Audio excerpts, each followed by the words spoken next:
Lo que querría discutir en la clase de hoy es qué rol ha tenido la teoría del valor trabajo en el enfoque clásico.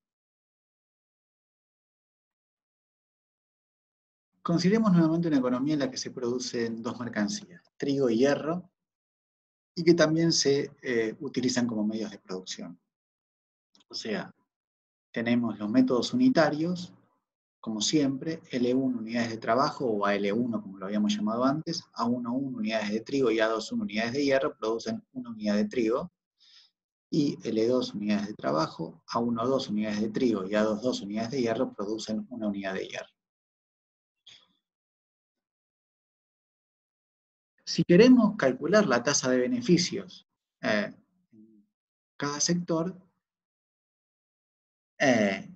digamos, sin conocer nada más, necesitamos conocer, como vimos en la primera clase, los precios relativos. Es decir, si nosotros quisiéramos, a partir de la ecuación de precios del sector del trigo, y despejáramos la tasa de ganancia, en función del resto de los parámetros, nos concentramos en la ecuación de precio del sector trigo y despejamos la tasa de ganancia, con tasa de ganancia calculada sobre el capital, sobre los medios de producción y no sobre los salarios, porque el salario se paga al final del proceso productivo.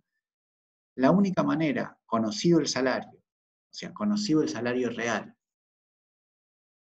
la única manera de poder determinar la tasa de beneficios es conociendo el cociente P2 sobre P1. Todo lo demás es conocido, necesitamos conocer P2 sobre P1, es decir, cuál es el ratio de precios relativos.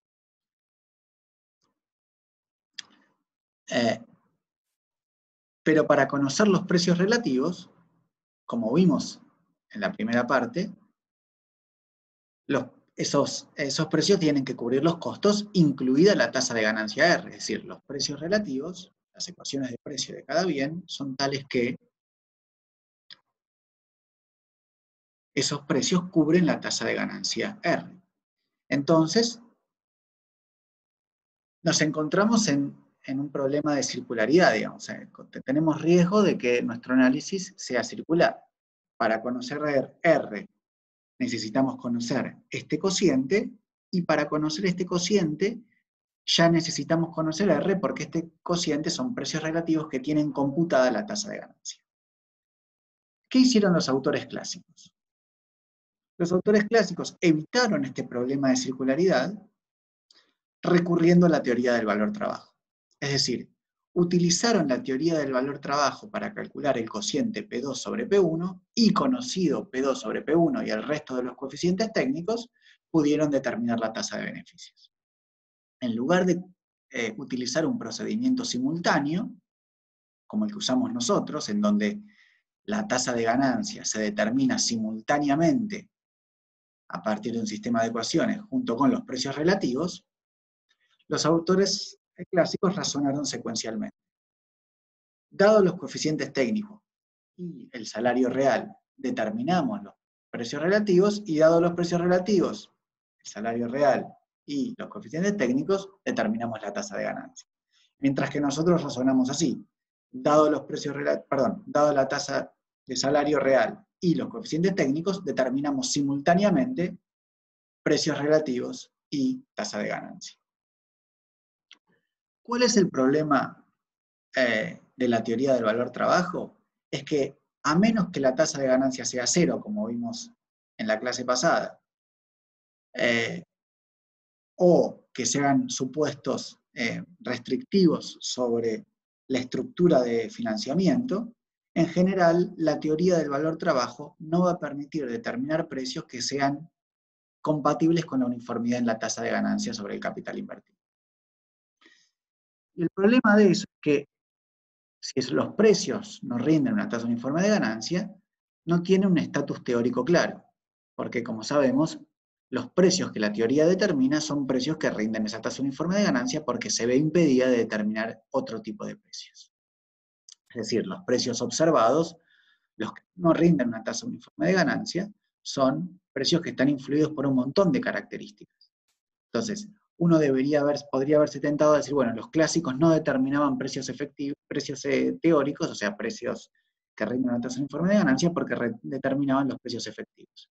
Pero tampoco es cierto que determinaban los precios efectivos, porque los precios efectivos están condicionados no solo por los coeficientes técnicos y el salario, sino que también están condicionados, o por la teoría del valor trabajo, sino que están condicionados por un montón de otros factores que los clásicos no tenían en cuenta, porque no se pueden tener en cuenta todos esos factores al mismo tiempo. Como por ejemplo, noticias sobre un evento político que retrae la oferta o retrae la demanda, una huelga, cambios transitorios en los gustos, etcétera, etcétera.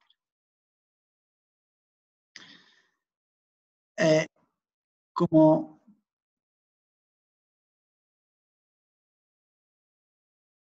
de la primera clase, y si no lo repito ahora, el problema fue esencialmente resuelto luego por Borkiewicz y finalmente por Zraffa, pero esencialmente después de la muerte de Marx, pocos años después, el problema fue resuelto.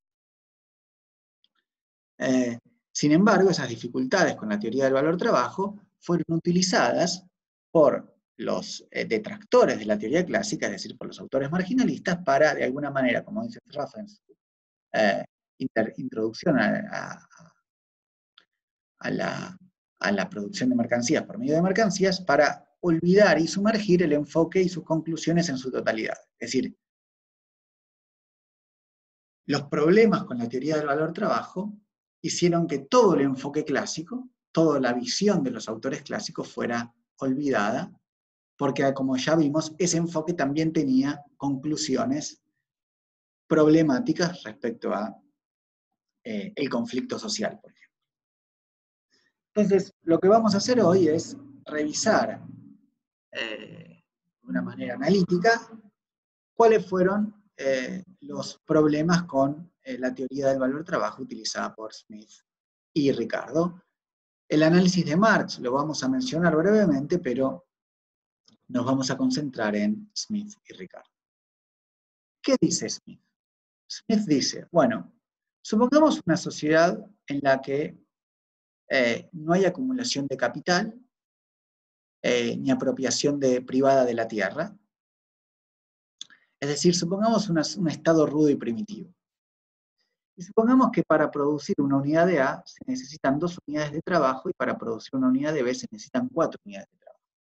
Esas unidades de trabajo pueden ser directas o indirectas. Acá estoy asumiendo que son directas, es decir, se trabaja a mano viva, pero podría ser también con trabajo indirecto.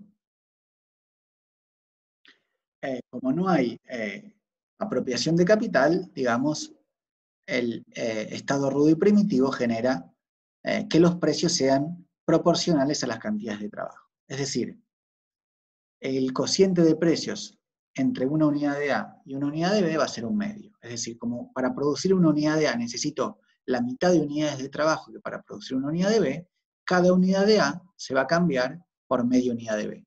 Porque si el cambio fuera mayor, me convendría ir a, por ejemplo, si este cociente fuera mayor, dice Smith, a un medio, yo voy y produzco una unidad de A, tardo 2 horas, por ejemplo, y la cambio por más de media unidad de B, y entonces estoy ganando tiempo de trabajo, porque si la cambiara por ejemplo, una unidad de B, estaría comandando media unidad, con 2 horas de trabajo estaría pudiendo obtener 4 unidades de trabajo. Y eso vale siempre que el cociente de precios relativos sea mayor a un medio. Mientras que si fuera menor, me conviene ir a producir B y cambiarlo por unidades de A. Entonces, ese arbitraje, digamos, entre conveniencias, determina que eventualmente el precio sea un medio. Ahora, lo que dice Smith es que ello deja de ser cierto cuando se consideran, como en las sociedades modernas, los beneficios y las rentas, es decir, cuando hay apropiación de capital, cuando los medios de producción tienen dueño y cuando hay tierra que tiene dueño. Supongamos que lo que se adelanta como capital en este caso son salarios. Entonces, el caso del bien A, el bien A va a valer, el precio del bien A va a ser 2 por su respectivo salario multiplicado por la tasa de ganancia que se adelanta para pagar salarios, o sea, se adelanta capital y los capitalistas quieren R por 2W, que es la cantidad de capital adelantado en la forma de salarios. Los capitalistas al inicio del proceso productivo tienen que juntar, si W son 20 pesos, tienen que juntar 40 pesos y van a querer, después del proceso productivo, obtener una tasa de ganancia sobre el capital invertido. O sea, por ejemplo, 10%, 4 pesos, si invirtieron 40 pesos en salarios. Y lo mismo con el precio de B. Ahora, noten que, dice Smith, para conocer el precio de A, ya lo que hace falta no es suficiente conocer la cantidad de trabajo, sino que también hace falta conocer de qué dependen W y R. O sea, hace falta, en principio, incluso si conociera el salario, dice Smith, si conociera el salario real, hace falta conocer de qué depende de R. Es decir, dice Smith, estoy agregando una variable más. Lo que Smith no nota es que, como vimos nosotros en las clases anteriores, en realidad existe una relación negativa entre W y R. Es decir, W y R no son independientes. Y Smith piensa que sí. Por eso desarrolla lo que se conoce como teoría aditiva de los salarios. Smith piensa que para determinar el precio de A, necesito conocer W y necesito conocer R, e ignora o olvida, digamos, que existe una conexión fundamental entre W y R. Conocido W, ya conozco R. Entonces, para Smith, los salarios dependen de causas histórico-sociales y la tasa de beneficios, que para Smith se determina independientemente de esas causas histórico-sociales, depende de la competencia entre capitales. Para Smith, con el progresivo aumentar de la acumulación, el capital va a ser más difícil de colocar y eso va a implicar una tasa de ganancia cada vez menor. Es decir, independientemente de lo que ocurra con los salarios, para Smith la tasa de ganancia depende de cuánta oferta de capitales hay y cuánta demanda por esos capitales hay. Y como lo que no ve, entonces, es la interrelación que existe entre las distintas clases en la división del producto social. Es decir, lo que no ve Smith es que si el salario real es conocido, también lo es R. Si yo pudiera, si yo acá tengo una ecuación en la que, dado el precio de A como numerario, o dado el salario como numerario, inmediatamente la tasa de ganancia es conocida. O sea, yo puedo despejar de esta ecuación, y si yo conozco el salario real, es decir, si conozco el poder de compra de los trabajadores en términos de la mercancía A, conocido el coeficiente técnico, o sea, conocido la cantidad de trabajo necesaria para producir una unidad de A, inmediatamente voy a poder despejar R y conocer R. Porque acá tengo una ecuación en la que hay una única incógnita. Smith no ve esa interrelación y entonces piensa que para conocer la tasa de ganancia necesito una teoría independiente. Ergo, Smith dice, la teoría del valor trabajo vale solo en el estado rudo y primitivo. Cuando no hay estado rudo y primitivo y hay acumulación de capital, necesito incorporar una teoría de la tasa de ganancia, y esa teoría que incorpora Smith es contradictoria con la dependencia que existe entre la tasa de ganancia y el salario real. Por un lado, Smith determina el salario real, por otro lado, independientemente de ese salario real, determina la tasa de ganancia y no ve la interconexión que se ve fácilmente acá. ¿Qué dice Ricardo? Ricardo dice, como nota al pie, Ricardo lo que hace es desarrollar en sus principios de economía y tributación todo aquello que piensa que Smith erró. Todo lo que Smith, de lo cual Ricardo no habla, es porque piensa que Smith está bien. ¿Y qué es lo que Smith profundamente se equivocó, dice Ricardo? Es en su teoría del valor, en su teoría de los precios. Porque para Smith, para Ricardo, la teoría del valor trabajo vale siempre independientemente de si estamos en una economía ruda y primitiva o en una economía que genera capital o que produce bajo condiciones capitalistas. Pero lo primero que hace Ricardo es escribir sus ensayos sobre los beneficios en el año 16, en donde lo que trata de explicar es justamente esta relación negativa entre el salario y la tasa de ganancia. O sea, lo que dice Ricardo es esencialmente, los salarios o los beneficios son altos porque los salarios son bajos y viceversa. Si en Smith había una teoría independiente de los salarios y los beneficios, en Ricardo, si uno sube, el otro tiene que bajar. O sea, el principal aporte de Ricardo es siempre tener en cuenta esa interconexión que existe entre salarios y beneficios. Entonces, ¿qué hace en su ensayo sobre los beneficios? Bueno, lo que supone, como nosotros supusimos al inicio de nuestras clases, que hay homogeneidad entre el producto y el capital adelantado. O sea, lo que supone es que los salarios se pagan en trigo, que para producir trigo se necesitan semillas de trigo, y entonces, si eso es así, en el sector del trigo podemos calcular la tasa de ganancia, como vimos, independientemente de lo que ocurra con el valor del trigo, porque el valor del trigo es el mismo en el numerador y en el denominador, se puede cancelar, como vimos ya en la primera clase, o en la segunda, ya no me acuerdo, y podemos calcular la tasa de ganancia que se genera en el sector del trigo como un excedente, como un cociente entre magnitudes homogéneas. Por un lado, el excedente en términos físicos de trigo, porque W es una cierta cantidad de trigo, en este caso, W por PG es el valor de los salarios que permite comprar una cierta cantidad de trigo, es decir, si ustedes quieren pueden poner acá PG para que quede claro que es una cierta cantidad de trigo.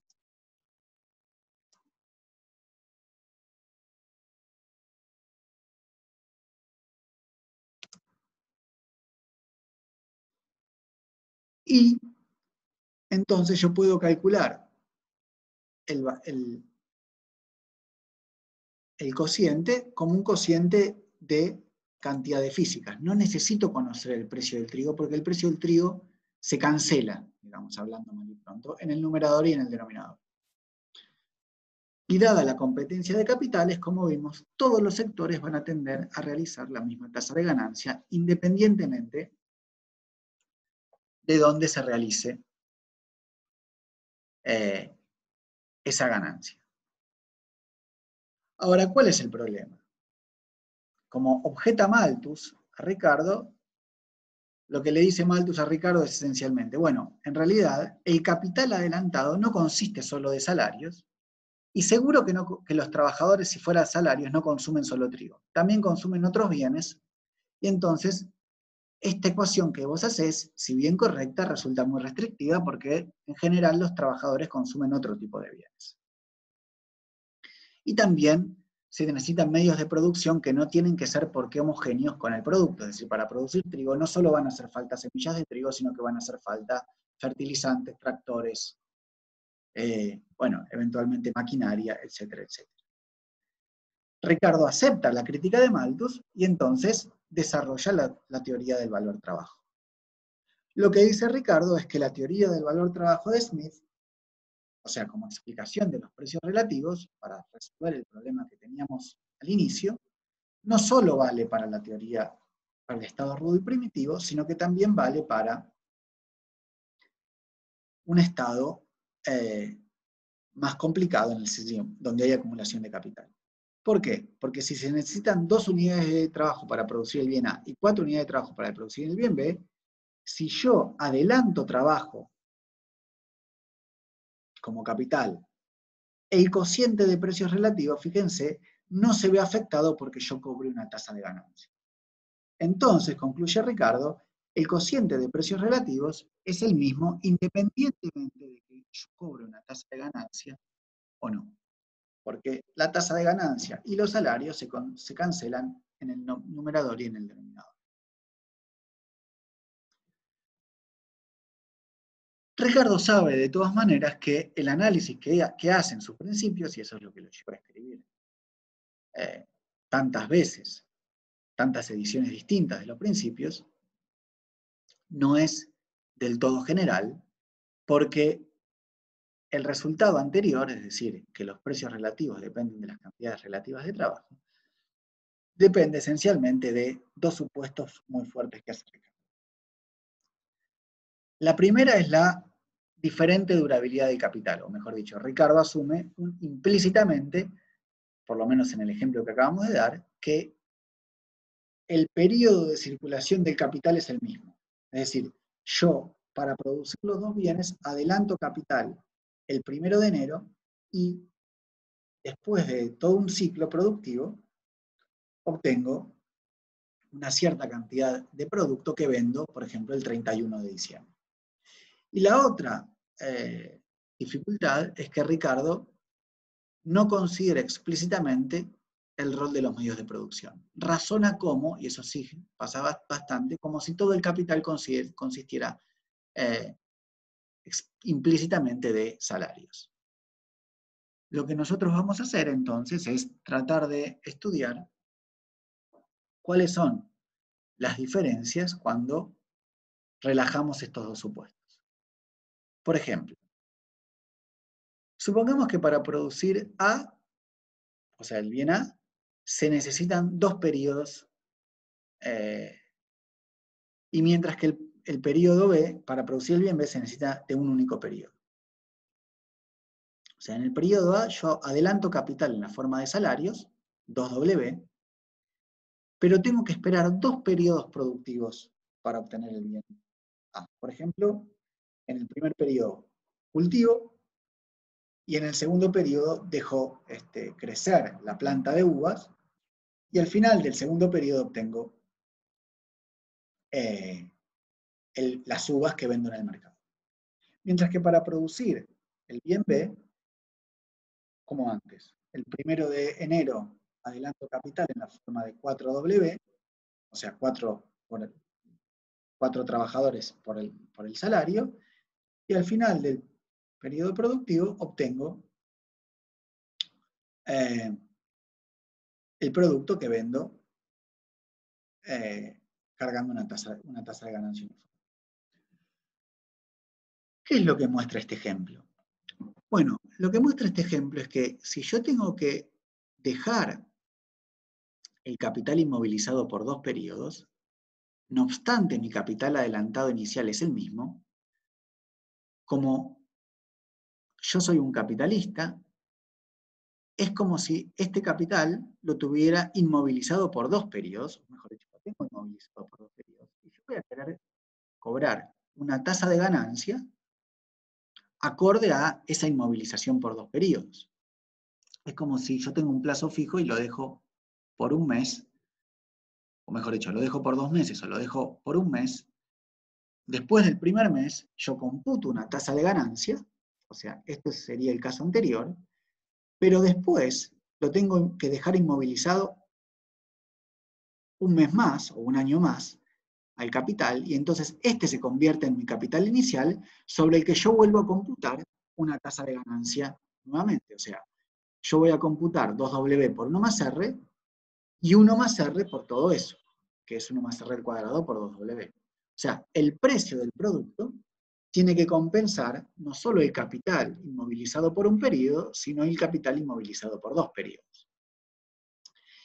Y entonces, cuando yo computo el cociente de precios, ese cociente de precios, PA sobre PB, ya no es un medio, sino que es un medio por 1 más R. O sea, cuanto más grande sea R, más grande será el cociente de precios, porque más tiempo tengo que dejar, más tiempo estoy dejando inmovilizado el capital en el periodo 1, el bien A, que en el bien B.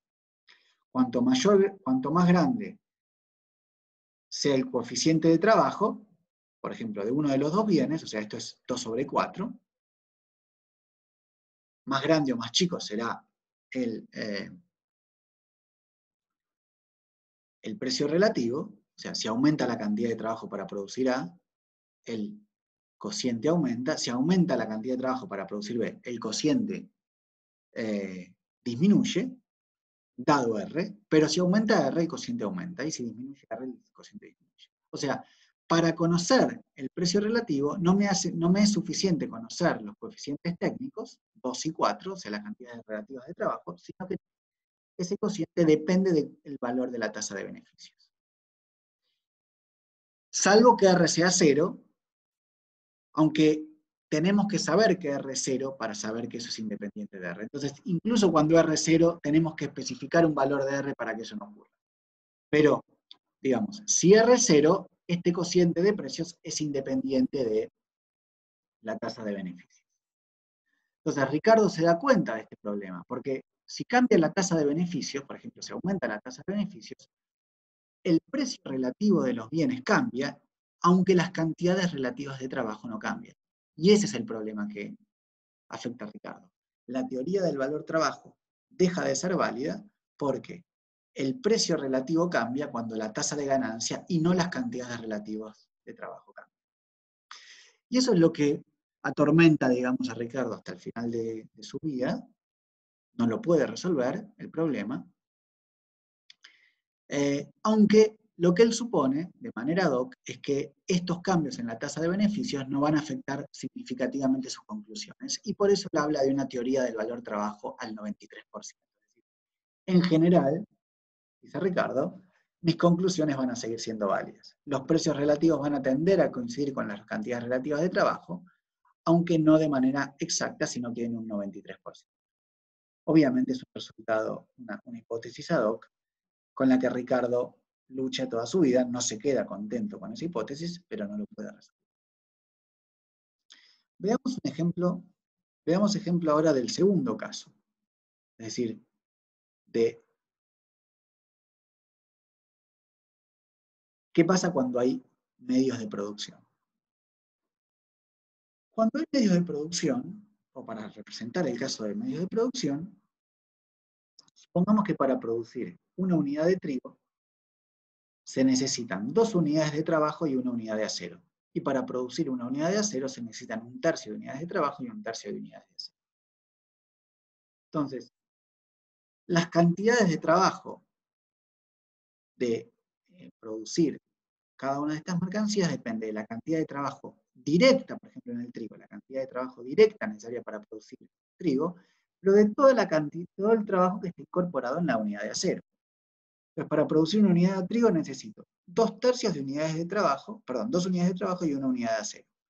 ¿Cuánto trabajo hay incorporado en una unidad de acero? Voy a la ecuación, a la segunda línea que me dice las condiciones de producción del acero, y tengo 1/3 de unidades de trabajo y 1/3 de unidades de acero para producir. Entonces, necesito, para producir una unidad de trigo, la cantidad de trabajo directa que esté incluida en la producción del trigo, más la cantidad de trabajo directa que esté incluida en la producción del acero, que es 1/3 directo y todo el trabajo que está metido aquí adentro, es decir, en el 1/3 de unidades de acero que se necesitan para producir una unidad de acero. ¿Y cuánto trabajo necesito para producir 1/3 de unidades de acero? Necesito 1/9 unidades de trabajo y 1/9 unidades de acero. O sea que para producir una unidad de trigo necesito 2 unidades de trabajo directas, 1/3 de unidades de trabajo indirectas y 1/3 de trabajo, 1/9 unidades de trabajo para producir el tercio que luego produce la unidad de acero que luego produce la unidad de trigo.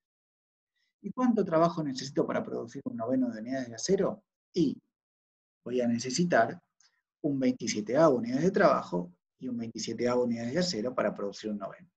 Como ven, esto sigue hasta el infinito. Es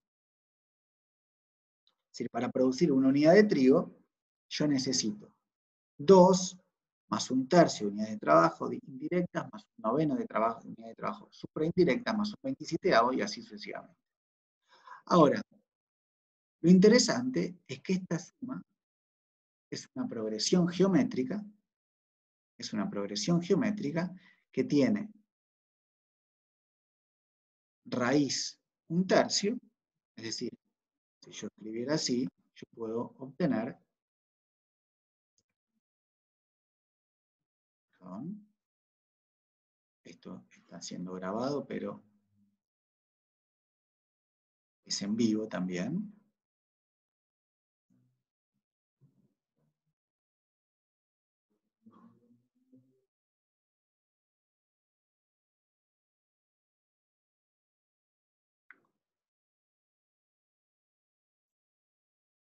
Estoy volviendo, perdón. Aquí. Yo lo que tengo aquí es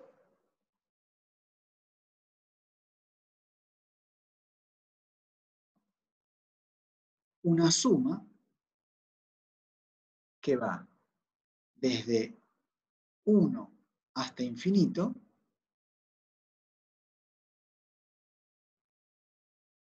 a ver si tengo el infinito por aquí, un tercio hasta infinito, de un tercio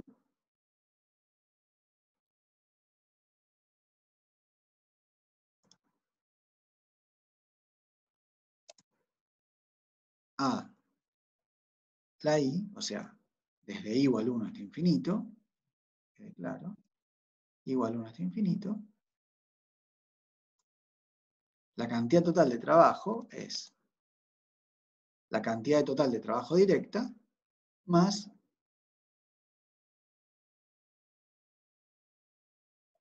una suma que va un tercio cuando i vale 1, un noveno cuando i vale 2, y así sucesivamente. ¿Y esto qué es? Esta progresión geométrica nosotros sabemos que converge a 1 sobre,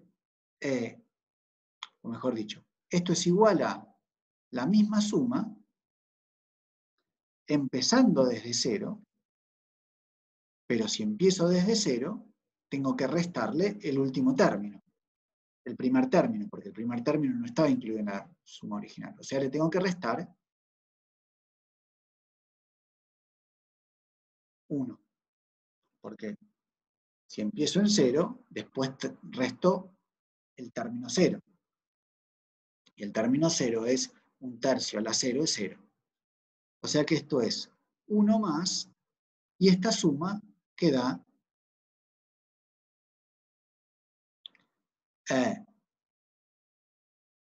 esta progresión geométrica es 1 sobre 1 menos un tercio. O sea, si A es la raíz, la suma es 1 sobre 1 menos A. Eso lo saben de análisis 2 o de análisis 1. O sea, esto es 1 más, y 1 menos un tercio son 2 tercios. Esto es 1 más 3 medios, que nos da los 2,5 que tenemos ahí. Entonces, si sumamos todo el trabajo indirecto, obtenemos 1,5, y el trabajo directo es 2, la cantidad total de trabajo incorporada en G es 2,5 unidades de trabajo. Mientras que para producir el acero es todo el trabajo que se utilizaba indirectamente para producir el trigo. Porque para producir una unidad de acero necesitábamos todas estas cantidades de trabajo. Todas estas cantidades de trabajo, un tercio más el trabajo indirecto en un tercio de acero, y así sucesivamente, que es simplemente quitarle al trigo su última etapa. O sea que para producir acero se necesitan 2,5 menos las 2 unidades de trigo directas, o sea, 1,5. O sea, es esta parte. O sea, esta parte menos esto menos 1, que es 0,5. O si quieren, es esto más esto menos esto. Perdón.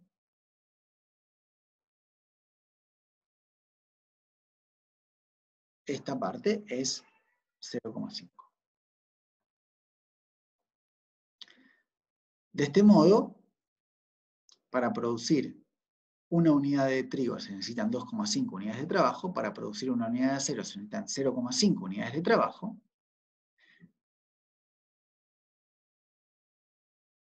De acuerdo a la teoría del valor trabajo, una unidad de trigo debería cambiarse por 5 unidades de acero, porque el cociente es 5, o una unidad de acero debería cambiarse por un quinto de unidades de trigo, porque para producir una unidad de trigo necesito un quinto de unidades de trabajo que necesito para producir una unidad de acero. ¿Cuál es el problema que tiene esta explicación? Que si yo utilizo estos precios para computar la tasa de ganancia resulta incompatible con la uniformidad de retornos. O sea, la tasa de ganancia es distinta en los distintos sectores.